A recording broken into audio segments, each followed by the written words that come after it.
Right, okay, so up to liberation. So there was cooperation along the lines, and recap to me this corridor, how this corridor towards escape leading to liberation was created, because you told me that there were local police, local militia who were against the Jews, but it was Bielski's determination to neutralize them, as you put it, yes, which created the corridors. Can you just recap on that, because that's really when important. the partisans started, when the Germans came in every little village practically, there was a Jewish house, a Jewish villager, whether he was an innkeeper or so on. When the Germans came in, the locals wanted the property and everything else, the Jewish property. He got it for nothing. So they volunteered that the sons will be policemen, and in every village it was built up a little police station of 2 or 3 policemen, and they were the big problems, because if you escaped from a ghetto, if you escaped from anywhere, you had to go through villages to reach the forest. And of course, when you came through the night through this village, the policemen used to catch you, either kill them, the Jews, straight away, or to pass them over to the Germans, or to do just for the sake of it. He didn't get paid for it, but to get rid of a Jew. As soon as Bielski has formed his organization, the first thing which it was is to get rid of these policemen. So if you have seen Defiance, that they went from place to place and started the killing of villages, by that he got rid, the people who were still alive, policemen, were afraid to stay in the village. So they ran back to Novogrudek and Lida and Evia and so on. And by that, he was allowed to make a route that when you escaped from the ghetto, when you escaped from the camp, you were not afraid to go through the village, because Bielski will take revenge if a farmer will pick him up, which he burned. Bielski burned some farms. He burned whole families because they betrayed the Jews. And the farmers were afraid.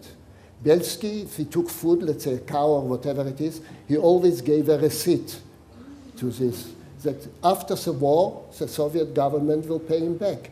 And for 2 reasons. One, that the Germans shouldn't kill him, because when the Germans will come to pick up from him a cow and he said he hasn't got it, but he always signed Group 67, Group 100, Group 250. So he never, that was the biggest strength of the Bielski group. Nobody ever knew the strength of theirs, which at that time they were very weak.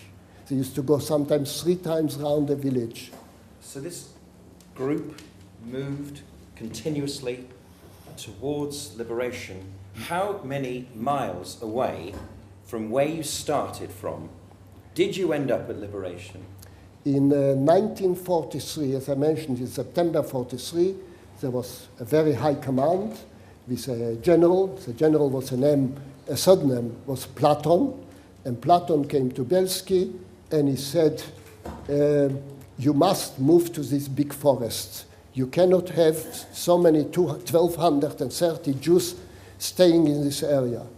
And from then on, we didn't move anymore. That was a settlement. They made a town, and they stayed there till the 4th of July, 1944, and we were liberated by the Soviets. Now, what happened at liberation?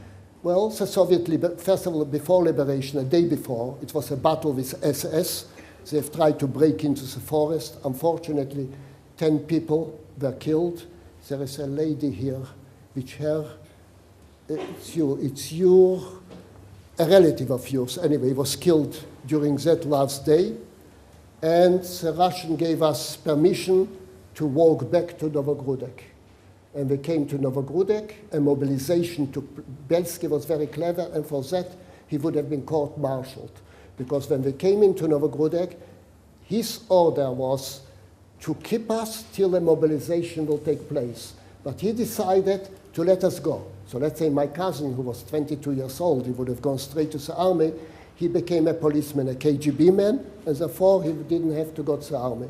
And mostly 70% of the people who were suitable for the army found themselves jobs and didn't go to the army, because the ones which went to the army, like Asoil Bielski, they put them straight away on the front line and they never came back. Most of them got killed.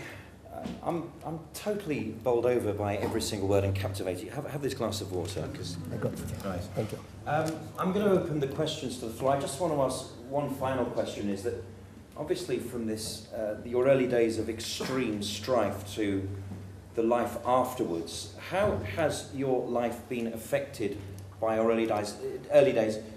Your general view of life. How is it affected by what you experienced as a teenager and before? And what about your view on Judaism? What are those? How has your life been affected? If it would have been affected, whatever I told you here, to an individual, I think he would have committed suicide. He would have not managed to go along with what he suffered and what he's going to suffer. But because it was to Klal Israel, to everybody, to all Jews, you were going through as smoothly as you could.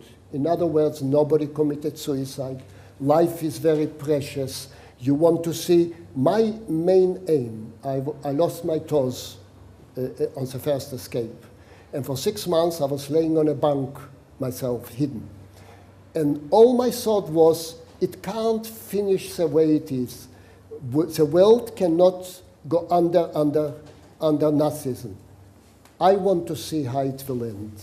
And that's what pushed me to remain alive. It's amazing. Right, who's got a question?